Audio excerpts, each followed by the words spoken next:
Jaksa penuntut umum menuntut Ibrahim Arif dengan pidana 15 tahun penjara, denda 1 miliar rupiah, serta uang pengganti sebesar 16,9 miliar rupiah. Jaksa menilai Ibam terlibat dalam dugaan korupsi program digitalisasi pendidikan melalui pengadaan laptop Chromebook dan Chrome Device Management di lingkungan Kemendikbudristek tahun 2019 hingga 2022.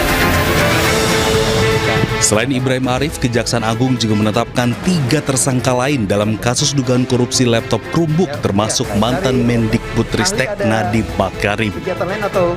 Proyek pengadaan Chromebook diduga tidak sesuai kebutuhan sekolah dan menyebabkan kerugian negara mencapai 2,18 triliun rupiah. Dari Jakarta, Yasmin Atania, Surya Lisantoso, iNews melaporkan. Kalau dia hanya